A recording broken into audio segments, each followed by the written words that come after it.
Early exchange, shaping policy, advancing development. All right, glad to know you're still there with us. It's the early exchange where the big story lives. We started by looking at the conversation around sustainable development goal number 7, which is to provide clean and affordable energy. And we had Baba Wiley, who was speaking with us in that regard. But I'm afraid we might not be able to continue with that conversation due to the internet each from his own end. But he has made the point to talk about the need to make this kind of investment a grant and not a loan. His voice has been heard as regards this development. And now let's go to our second big story for today, which is to do a spotlight on the US election scheduled to take place in November. You know, when the US election is on the table, it calls for attention because it affects the global impact. It has global impact on the whole world, talking about the issue of economy and the political landscape. But the question is, what is the need for Africa and for Africans? What should be of interest to Africans who have been following the trend of the conversation as regards the election? The US election is a two-man horse race between Kamala Harris and Donald Trump.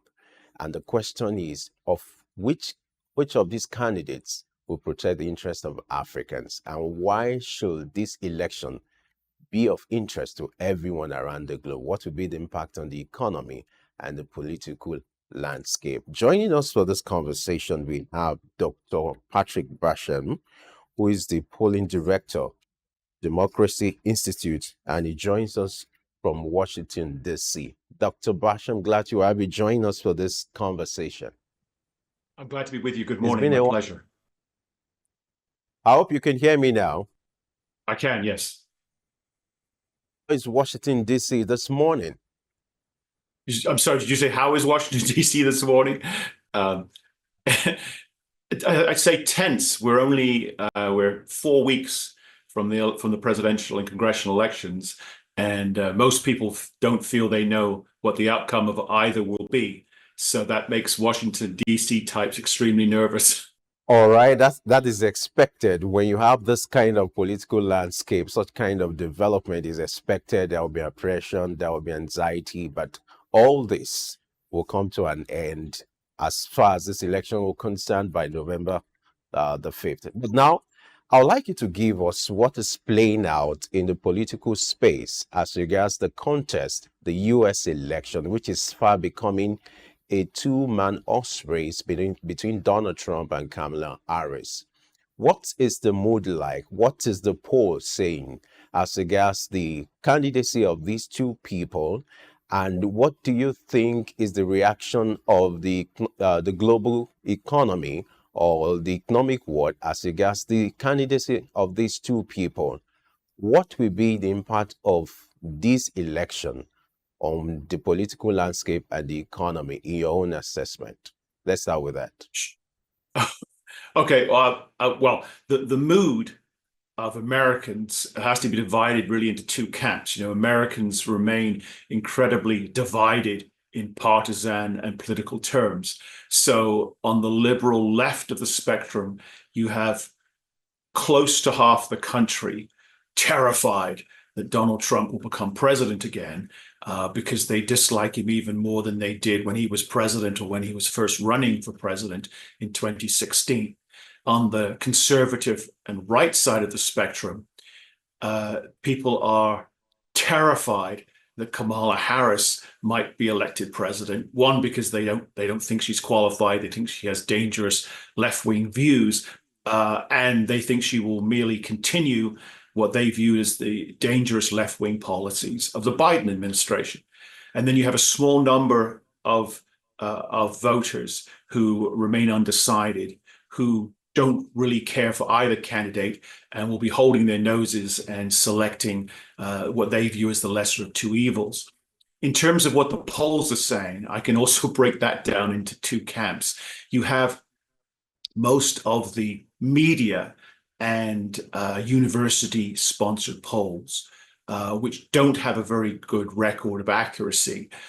They are showing a very close competitive race, but one that tends to narrowly favor Kamala Harris. I would argue because that's the nature of the methodology they use in a Democratic, large D Democratic bias. And then there are a smaller number of polls, our Democracy Institute polls included, which have a better record of accuracy, which also show a competitive race between Harris and Trump, but show a narrow but consistent edge to Trump. So I would say that 28 days before the election, it's Donald Trump's election to lose, but it could be lost because the race is sufficiently close, because the country is sufficiently divided. What happens after November 5th, if we have a clear winner, a clear uncontested winner, which we can't be certain will happen, it'll differ tremendously based on who the winner is. If Kamala Harris is the winner, then we can anticipate not too much change from the past 4 years of the Biden-Harris administration. And I say that for two reasons. One is that the most obvious, that Kamala Harris has been vice president for 4 years, and you would anticipate that she would wish to continue if not the precise policies of her own administration under President Biden, but it's certainly the general macro thrusts economically, socially, diplomatically, etc. But also because Kamala Harris is not a very strong politician. She's not a natural leader. She's not someone with any reservoir of support within the party. When President Biden was removed, however efficiently but undemocratically, from the candidacy of the party, she was installed. Now, she may prove to be more popular than Donald Trump and win the presidency, but she's not in that position because there's sort of a groundswell of support for her among Democrats. So she will be very much, as I would argue Biden has been, largely a figurehead, a face upon which the Democratic Party establishment is able to run the country. Donald Trump, if he wins, then things will change quite dramatically, especially if his Republican Party win the congressional elections. We'll see a return to many of the policies economically, diplomatically, trade-wise that he was able to implement, at least in part, between 2017 and 2020. And I think we'll also see an even more assertive, confident President Trump, which means that his American first, nationalistic, economically protectionist policies, I think will be on steroids if he wins a second term, on either side of Biden's term in office. In terms of what this means for the international economy and the international community, again, it matters a great deal which one wins. Economic growth has been tepid under Biden and Harris. The country has, such enormous debt and deficits. It's hard to see how Americans dig their way out of these enormous fiscal holes.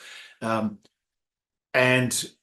what we can anticipate is just more of the same. I think that the American economy will continue to, as long as it can, borrow and print money to keep the economy afloat, but that will end eventually. It might end in the next couple of years. America is likely to hit something of a fiscal cliff if no major policy changes are made.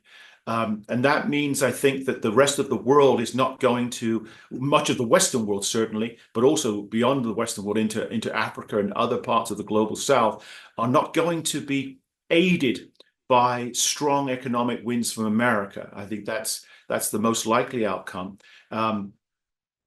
But the Harris administration would continue the Biden administration's focus on multilateral institutions and a more globalist approach.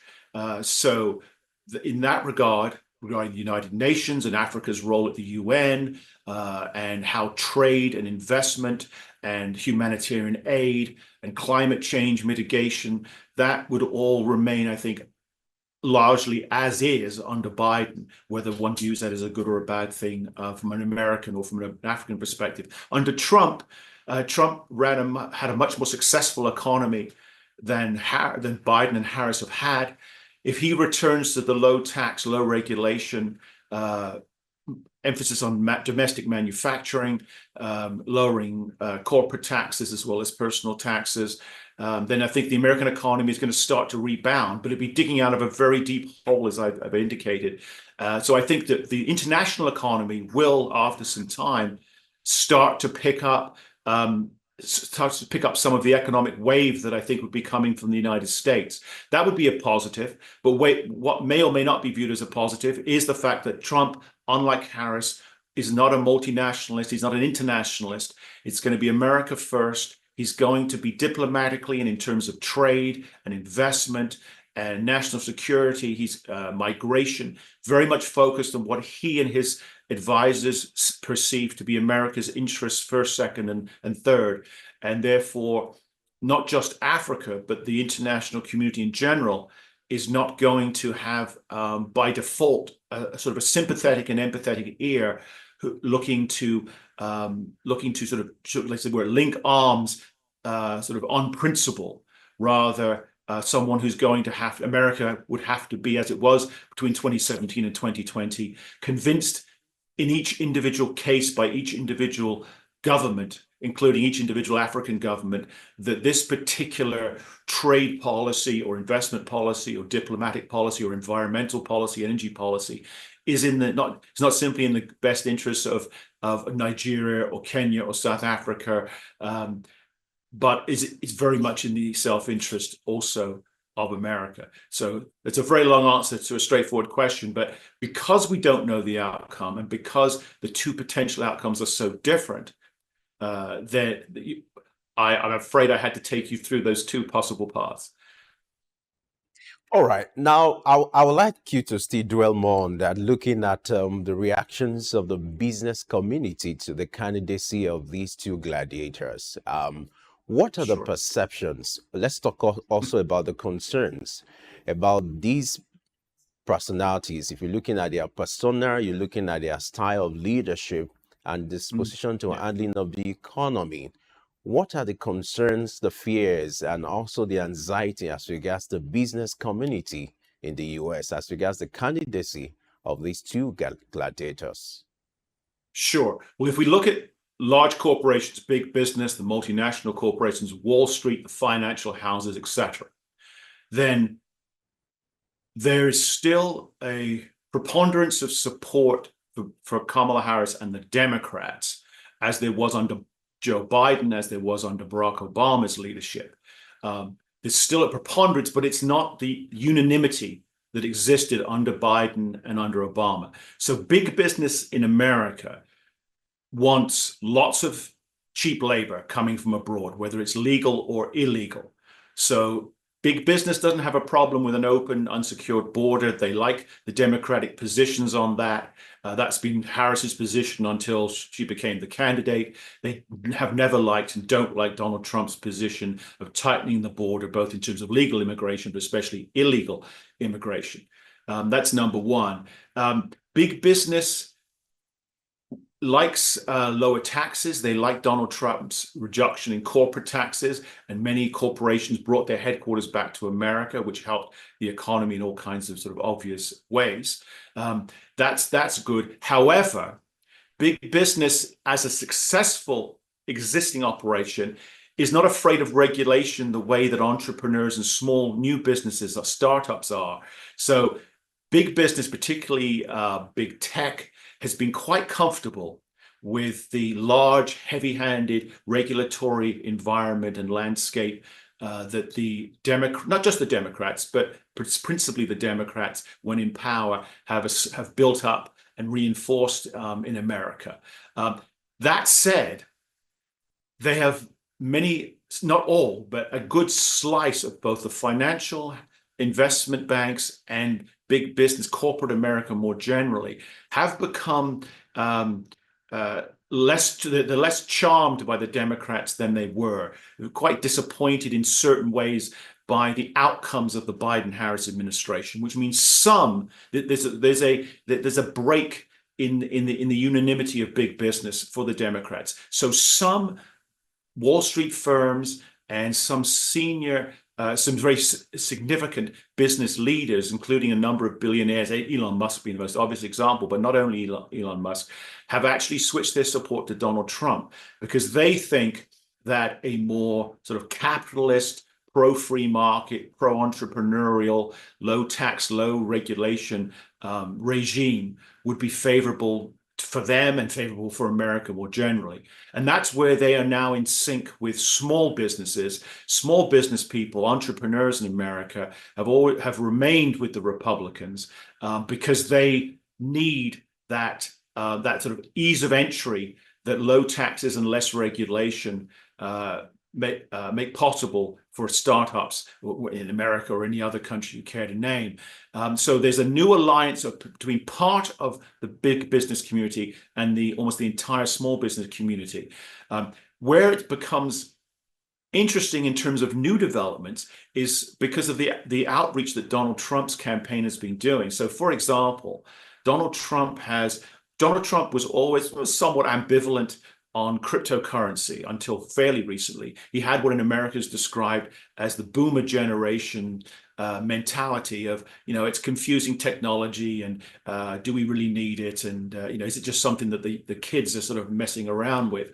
But he's been convinced both, I think, on an intellectual policy basis, but also on an electoral basis, that the cryptocurrency industry is here to stay. And as it's here to stay, America should actually, rather than try to push it away the way the Biden administration has done, America should put her arms around it. And as Trump says, America should not only be in favor of cryptocurrency, but should aim to become the world's sort of global leader, the world's hub for cryptocurrency. And in doing so, he has enamored himself to a lot of young entrepreneurial crypto industry types, investors, etc., who had been fighting against the Biden administration, but didn't anticipate that there'd be, from their point of view, an attractive option in Donald Trump. So cryptocurrency is one of the ways in which Donald Trump is attempting to eat into businesses' support and the tech industry's support, the finance industry's support,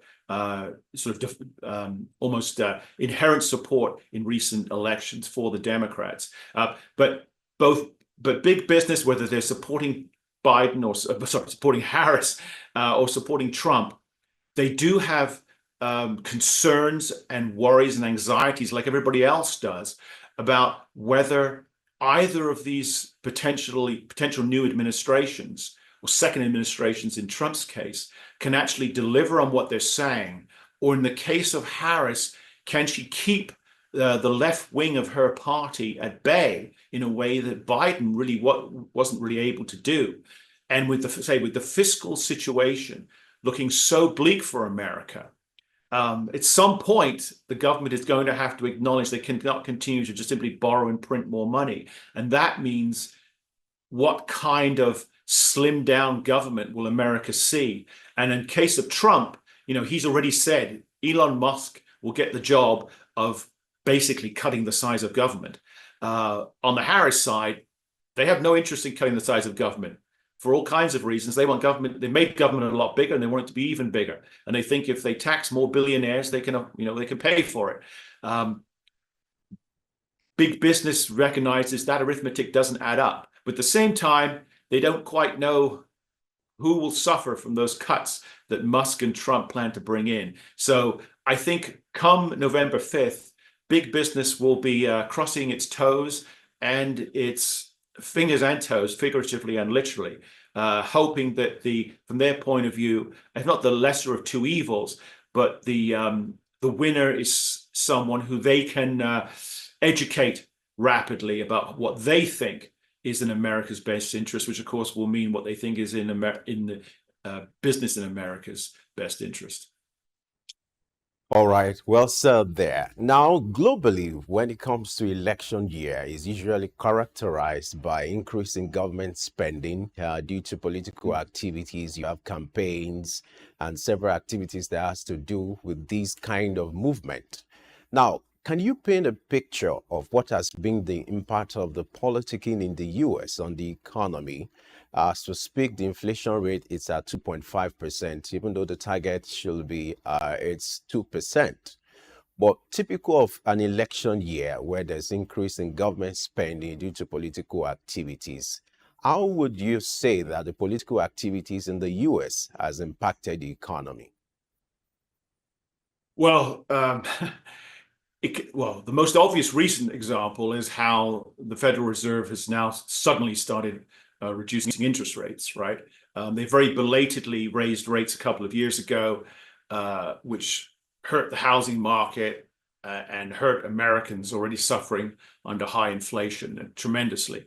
So that's the most recent example of how the Federal Reserve, which is very politically influenced, and the members of it are often highly politicized themselves.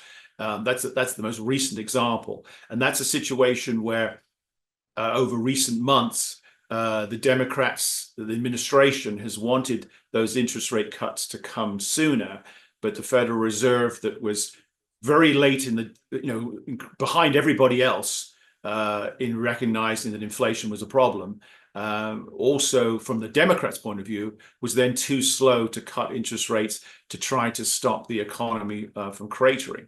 Because the problem, there's so many problems in America, where does one start and where does one finish? But in terms of the economy, the problem with the Democrats is that the tax and spend, printing and borrowing policy that they have enthusiastically initiated over 4 years ago and continued with great gusto ever since, did serve until the interest rates went up, the housing market quite well, served the stock market really well, and has served the wealthiest Americans extremely well. So you have a sort of top quarter or third of American society living off the economy, through whose retirement investments and their stock investments and their housing assets have done extremely well, and they feel things are good. And so when Biden and Harris say things are good, they say, yeah, I look at my stock portfolio, I look at the valuation of my house, and I agree. But for the vast majority of Americans, it's been quite the opposite, because inflation, although now lower than it was, has been so high, high in a way that this generation has never experienced before. Decent jobs are so scarce. There are very few. The only full-time jobs in America are really government jobs and jobs that are directly or indirectly paid by government grants and funding. So it's in terms of new jobs, it's become a part-time job economy, which means that so many people, particularly young people, are working 2 or even 3 jobs, or a full-time job, part-time job, 2 or 3 part-time jobs, or a part-time job on top of a full-time job. Taxes are very high and only going up.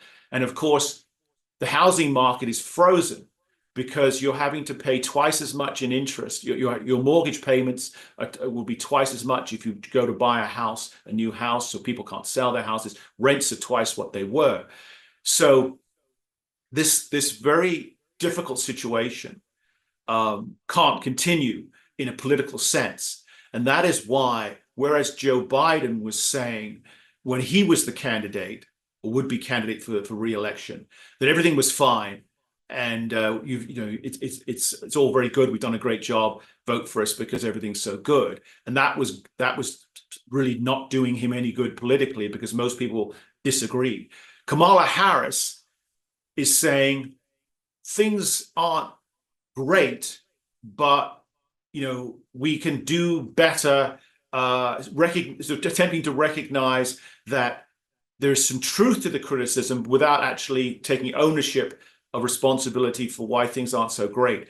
And so that makes it very difficult to figure out what she will do in office. She doesn't like to say too much about what she'll do. And it means that quite sort of bizarrely, some would say perversely, looking at how the campaign is affecting the economy is difficult when you look at the incumbent administration and its candidate Kamala Harris, because She's not saying much. All you can do is go on what has happened over the last few years. Whereas people are looking at Trump's campaign and his campaign's impact on the economy, and whether they're happy with what he advocates and with his record when he was president, there's more certainty about what he will do. That's why I can talk to you about the tax cuts and the regulatory changes and the slimming down of government and the tariff-based industrial policy and the economic protectionism, because that's what he did, and we know that's what he's going to do again if he's given the license to do so. And that is impacting the economy in the sense that those who are in favor of that, particularly businesses, are sort of holding their breath, thinking, we only have to hang on now for a number of weeks or months. Whereas those on the other side who think that things are going well, or certainly gone well for them, they are also holding their breath, thinking we just have to survive another number of weeks, and then we don't have to worry about Trump coming in and upsetting anybody's economic financial apple carts. We can sort of continue on what they view to be a decent situation.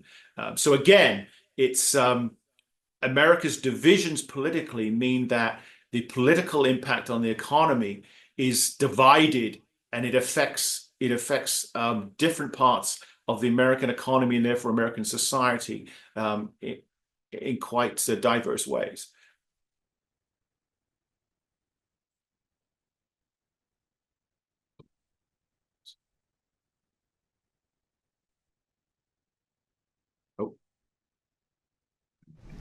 Kamala Harris. Let's have a good debate. Nice to see you. Have fun. Thank you.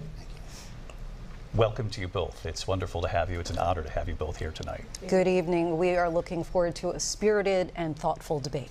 So let's get started.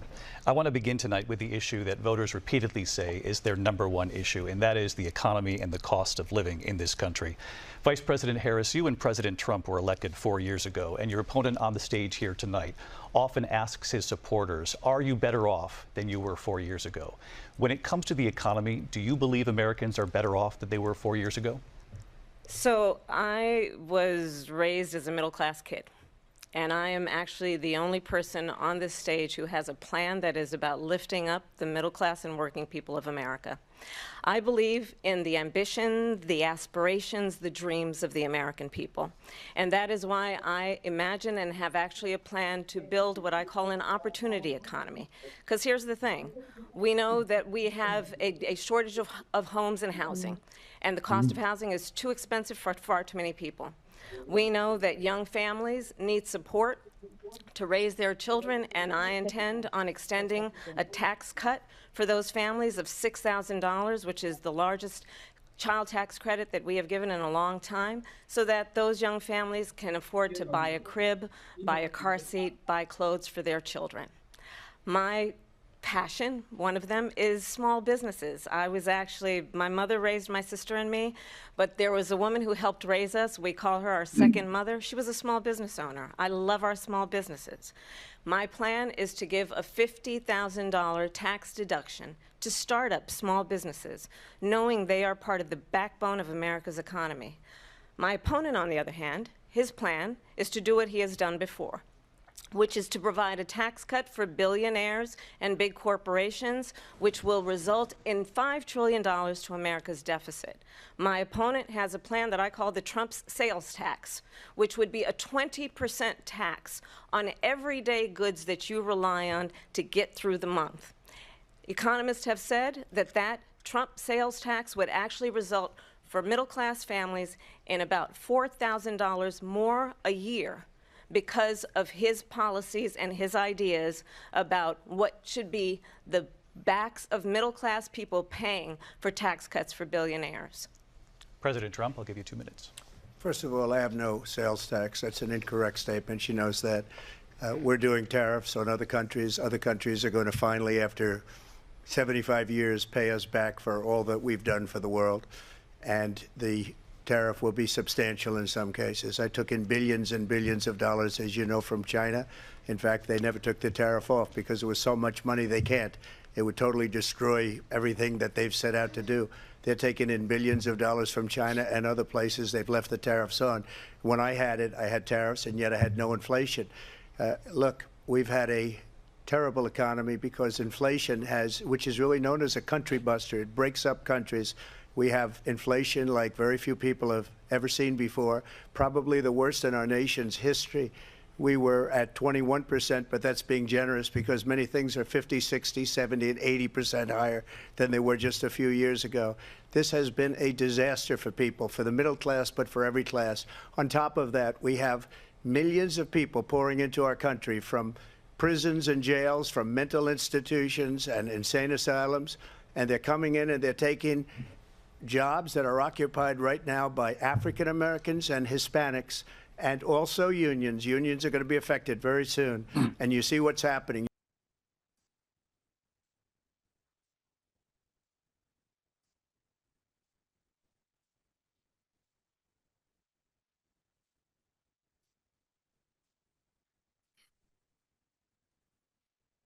All right, that was a picture of what played out between Donald Trump and Kamala Harris at the last presidential debate, where both of them were asked to talk about their plans for the economy and if they perceive that Americans are better when it comes to the issue of economy in the last 4 years. And they were able to talk about their plans as regards cutting taxes and the issue of inflation, which Dr. Basham had talked about earlier.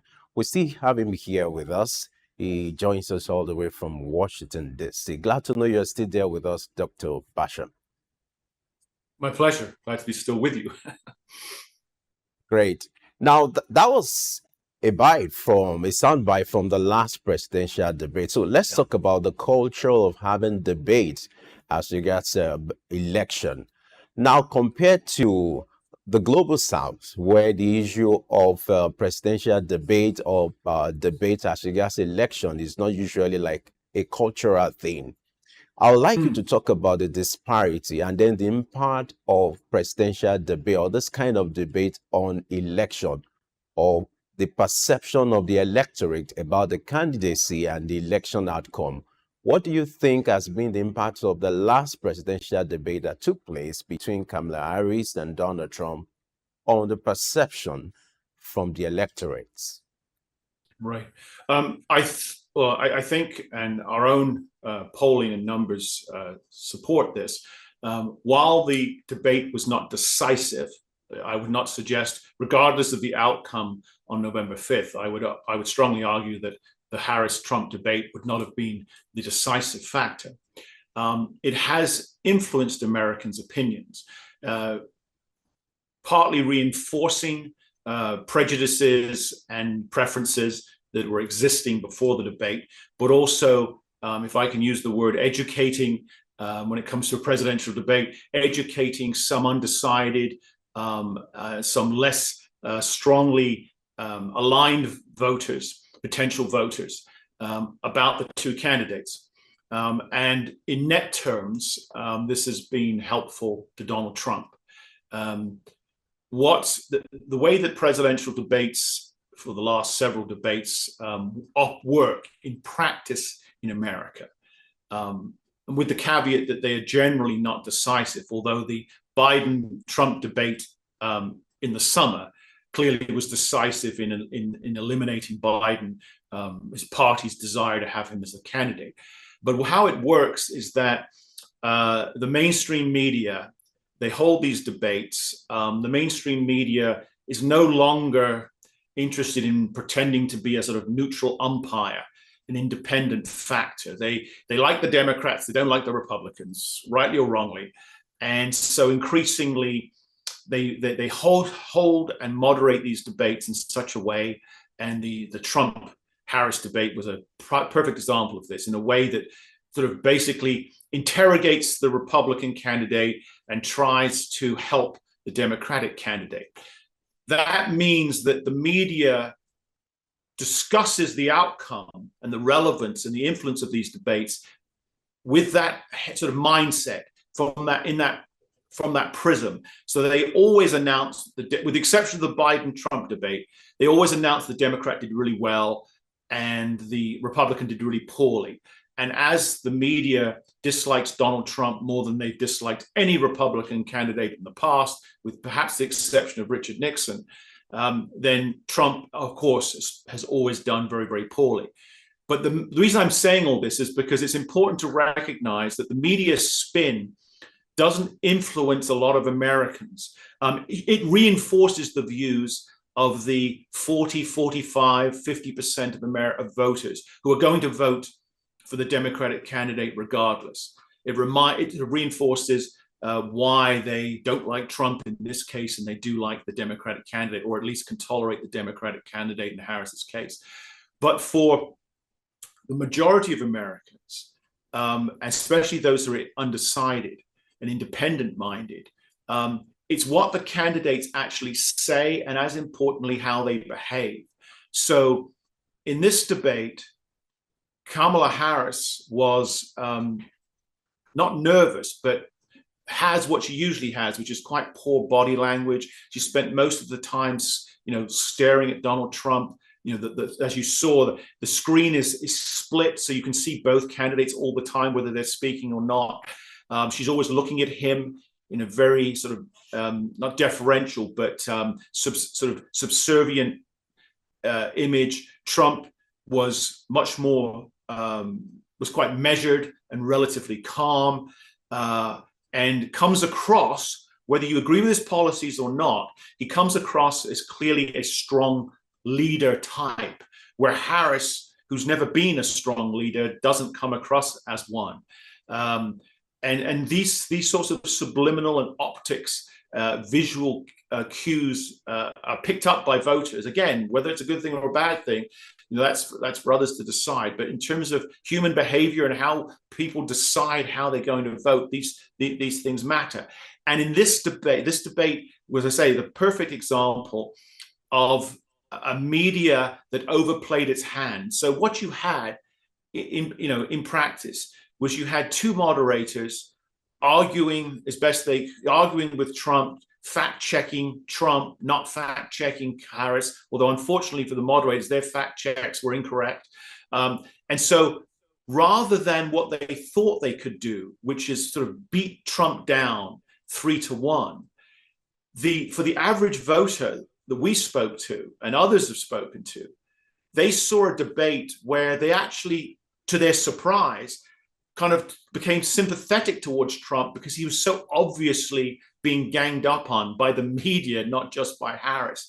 It became, the media bias became the strongest memory of the debate, because these debates, what's important, again, for good or for ill, is less the substance of the debate than it is those viral moments. Maybe it's a joke, maybe it's a punchline, maybe it's a soundbite, maybe it's, in this case, the behavior of the journalists, the moderators. That's what people remember, and it's only that one or two things that they remember that matter. So this is not, as I say, not being decisive.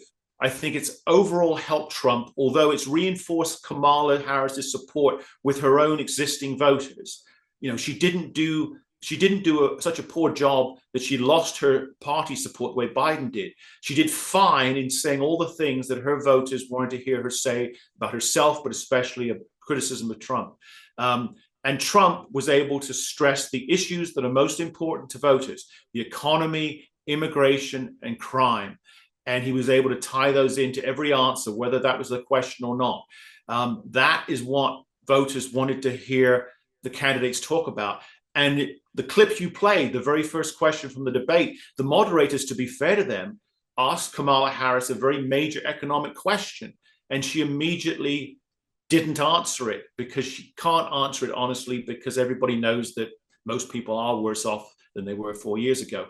And so she, always trying to get away from economics, always trying to get away from immigration, always trying to get away from crime, put the onus back on Trump.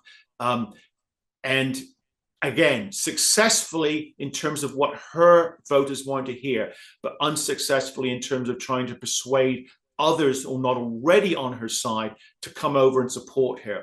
Whereas Trump spoke a little more to undecided and independent voters who share the concerns, if not all of the preferences and prejudices of Republican voters, that the economy and immigration and crime are the things that matter, that are affecting their day-to-day lives right now. Interesting there.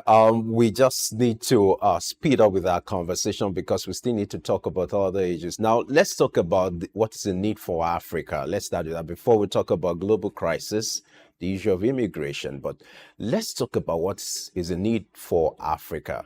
And I'm going to start with the culture of having presidential debate. I talked about the practice in the global south. Most importantly, in Africa, we've had instances where presidential candidates snub presidential debates. And there are those who argue that, will it be something that has to be legislated, talking about having the culture of presidential debates before election? Do you think it's necessary, or what can be done to encourage having that culture of attending debates and not snubbing them before major elections? What's your take on that? Well, I'm certainly not in favor, whether in America or elsewhere, of having these things sort of mandated. I think it's a choice that a candidate should be able to make for themselves, and whether what the decision they make, the choice they make, should be something that the voters then take into account.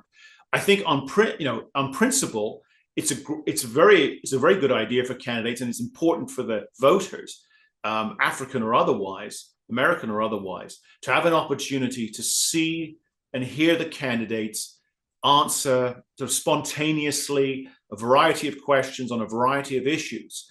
The problem with the debate format, and this is a problem in America, in Canada, in the United Kingdom, elsewhere in the Western world, and parts of the global South where it does happen, is that these aren't true debates, right? They're really sort of simultaneous press conferences. The candidates either know or can anticipate the questions, or and even perhaps the tone of the question, the angle of the questions, and they generally have these pre-programmed, memorized answers, and there's little opportunity for spontaneity, particularly if, as is increasingly the case in America, where there isn't a lot of chance for a rebuttal or a follow-up, right?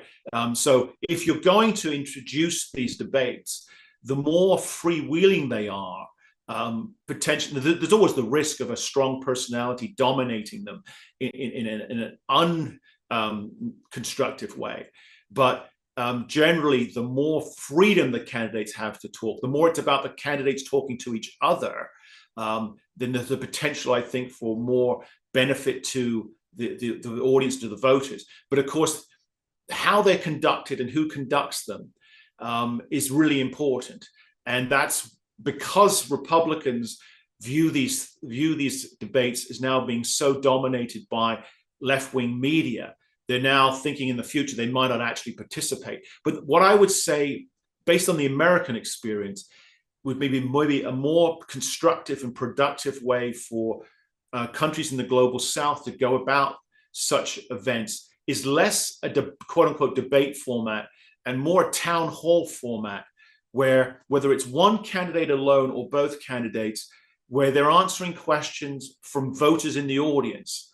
And obviously who chooses those voters matters, and who sort of MCs, who hosts that and keeps everything moving in a fair and balanced way matters as well. But it gives the audience and the voters watching and listening more opportunity to see the candidates in a more organic and spontaneous format, where they're less able to predict the questions, the more opportunity for the candidates to interact with one another.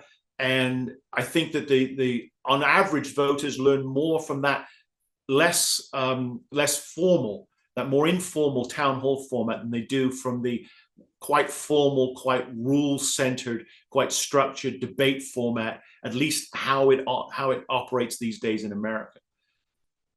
All right. Now let's look at the issues around global crisis. You're well, what is playing out between Israel and Hamas, and then in the Middle East.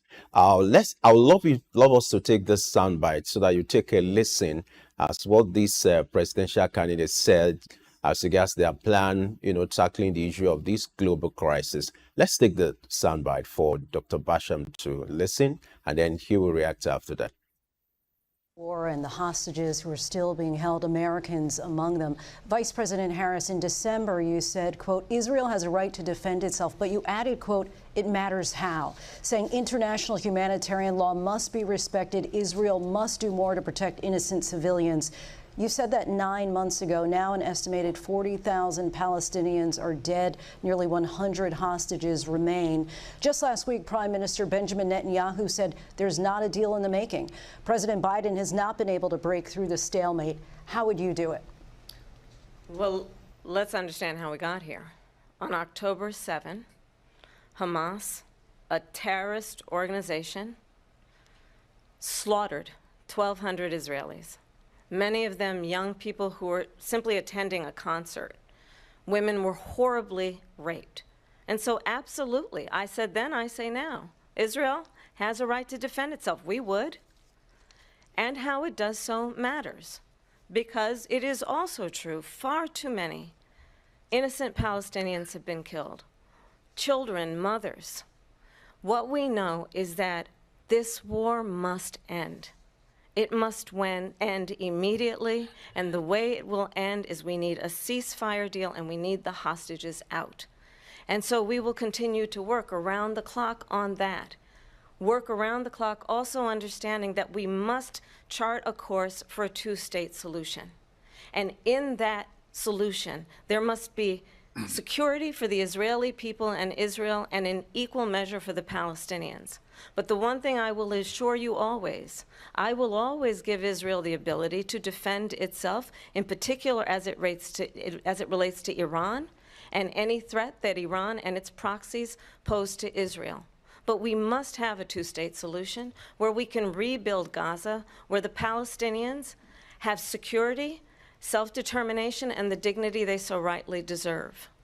President Trump, how would you negotiate with Netanyahu and also Hamas in order to get the hostages out and prevent the killing of more innocent civilians in Gaza? If I were president, it would have never started. If I were president, Russia would have never, ever, I know Putin very well, he would have never, and there was no threat of it either, by the way, for 4 years, have gone into Ukraine and killed millions of people when you add it up, far worse than people understand what's going on over there. But when she mentions about Israel, all of a sudden, she hates Israel. She wouldn't even meet with Netanyahu when he went to Congress to make a very important speech. She refused to be there because she was at a sorority party of hers. She wanted to go to the sorority party. She hates Israel. If she's president, I believe that Israel will not exist within 2 years from now. And I've been pretty good at predictions, and I hope I'm wrong about that one. She hates Israel. At the same time, in her own way, she hates. All right, time will not permit us to go on and on, but it's just to give you a summary, a picture of what the disposition of these two candidates as regards handling the crisis going on between Israel and Hamas. I mean, the war going on between these two entities and handling global crisis. Dr. Basham, you listen to these two candidates. What's your take? You know, here you have Kamala Harris talking about the right that Israel has the right to defend himself. And here you have Donald Trump flaunting his influence as regards the influence he has with Putin. And he said this wouldn't have happened in the first place if he was in charge. What's your take? And who do you perceive will handle the global crisis better? Well, the interesting thing about Trump's candidacy is that he, unlike most candidates for president, he's already been president. So we have a record to compare with. And Donald Trump is correct about his record. You know, Putin poked around outside of Russian borders, as the West would define them, when Obama was president, and again with Biden, didn't do so with Trump. Trump was much tougher on Russia than most people realized at the time or remember. And was successful, you know, it's just a fact, successful in keeping Putin sort of in his cage from a Western perspective. He also prioritized keeping Iran in a corner and made alliances with the Arab states, Abraham Accords, was able to create an alliance, a de facto alliance between Israel and Arab states. All of them agreeing that the principal problem in the region was Iran. sanctions, etc., etc. And Iran was largely kept in a corner, kept in a box. Under Biden, it's back to Biden and Harris, it's back to Obama's policy, where they think that they recognize Iran is the wild card, but rather than a Trump policy of let's isolate Iran, their policy has been, as it was under Obama, so let's appease Iran. Let's give Iran what she wants. Let's take off the sanctions. Let's, if they take hostages, we pay ransom for those hostages, these sorts of things. We play nice with Iran, and then they'll play nice with us. I mean, it's clearly a very naive, very well-intentioned, but very naive way of looking at the world and looking at the Middle East and looking at American foreign policy. And I don't think it sort of works so well. I mean, it's not too far-fetched to suggest that Hamas and Hezbollah, financed largely by Iran, are indirectly financed by American taxpayers. I mean, that's just sort of, if you follow the money trail, that's the way it works. It's not the intention of the Biden administration's policy for it to end up that way, but in practice, that's the way it went. So Harris is in a Trump is in an easier position. He's always been strongly pro-Israel. He's always been strongly anti-Iran, anti-Hezbollah and Hamas. So for him, it's very black and white. We support Israel, and it's as simple as that. We never not like Netanyahu, but we consider him and his government an ally. For Harris, it's much more complicated. She's really in a tough political spot because whereas Biden was reflexively pro-Israel, she, representing the more left, even more left wing of the Democratic Party, is not reflexively pro-Israel. Actually quite sympathetic to the Palestinian cause, etc. And so she is caught between supporting the policy of her president and the administration she's been the number 2 person in, while at the same time not alienating further the base of the party, but Arab and Muslim voters who vote overwhelmingly Democratic, and younger liberal voters, particularly female university students, who are very upset Basham, about. I'm sorry to butt in, but we'll just need to wrap up now. But before I let you go quickly, I would like you to talk about what is the need for Africa. Talking about immigration, you have Trump, who has been upping on mass deportation here and there. So quickly, I want you to wrap up by talking about what's the need for Africa, the concerns for the African community, knowing fully well that these two candidates, they are not outrightly talking about interest of the Africans. But when it comes to the issue of immigration, it's going to affect Africa. So quickly, I would like you to wrap up your talk talking about the immigration side and then what's the need for Africa, quickly. Sure. Immigration under Harris is going to be more the same. So that's probably good news for African countries. They can continue legally and in terms of legal and illegal immigrants to sort of export people, skilled people, but also people who are not employable necessarily in their home countries. Trump is going to crack down on that. So that's bad news for African countries for sure. Also, African countries are not going to get the kind of climate change reparations, climate change mitigation funding under Trump that they would get under Harris. One thing I think, though, that would help African countries if Trump wins is because I think the American economy will be stronger under Trump than Harris. There's more opportunity perhaps going forward for American investment in Africa than would otherwise be the case, because I think a weaker American economy under Harris, there's simply going to be less capital to export to other parts of the world, such as the global south and specifically Africa. All right, Dr. Patrick Basham, we just have to thank you for your time and your thought. Obviously, we need to have this conversation again, and I hope by the time we invite you again for us to have the second phase of this conversation, you grant us the audience. But we must thank you for your time, creating time to have this conversation. Thank you for talking about the impact of the U.S. economy on the political landscape globally. Thank you for your time and your thoughts. It's been my great pleasure. Thank you so much. All right, that's our frame for today. This is where we call it a wrap. We started by looking at the issue playing out in the global space as regards the investment, clean energy, sustainable development goal, and we also talk about the impact of the U.S. election on the global economy. Don't forget, for those who missed this conversation, you can do a catch-up on all our social media platforms, YouTube, Facebook, just search for @SOUQ News TV. Market Insight comes up at 11 as Early Exchange will return tomorrow, bigger and better. I am Femi Ayodele. Thanks for watching. We'll see you tomorrow.